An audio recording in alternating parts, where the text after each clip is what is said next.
जनसंवाद खबर में आपका स्वागत। पुलिस कंट्रोल रूम को गलत जानकारी देना शराबी को पड़ा महंगा, पहुंचा हवालात।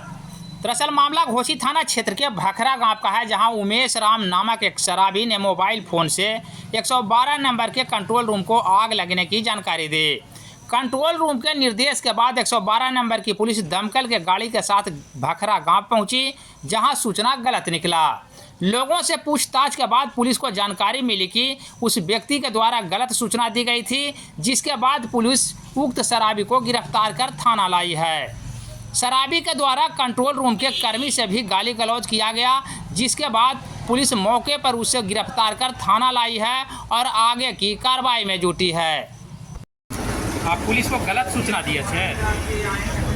नहीं, आपके मोबाइल से फोन गया है? फोन तो कि दूसरा को कर दिया था, ना कहें को गालवा कर दिए थे, कोई लेके रिकॉर्ड कर दिया हमरा को।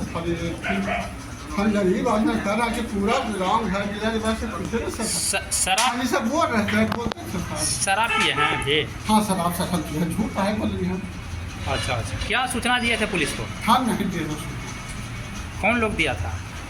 हम शराब पिए थे, आके अकेले कहा था, मोबाइल रखे थे उसके पर, कोई ये किया कि ऐसे किया कि बड़ी क्या हो जाएगा।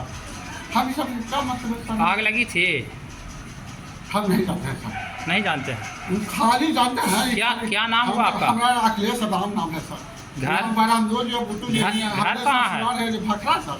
भखरा। आगे ससुराल है, घुसी में सर।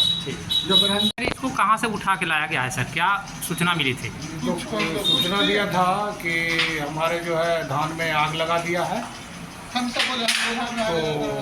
112 पर कॉल किया, तो हम लोग वहाँ गए फायर ब्रिगेड लेके और 112 गाड़ी लेके, तो ये छिप गए। उसके बाद फिर हम लोग कंट्रोल से हम लोग को फ़ोन आया, तो फिर इन लोग इनका जो है खोजबीन किए, तो ये मिल गया। एक मोबाइल से ही फ़ोन गया था। तो ये पुलिस को गुमराह किया। आग लगी थी कि नहीं सर? आग कहीं नहीं लगी थी, पुलिस को गुमराह किया था और उसी नाम पर जो है पुलिस को परेशान किया। क्या नाम हुआ सर आपका? हीरा कुमार, ASI हीरा कुमार पासवान। ठीक सर।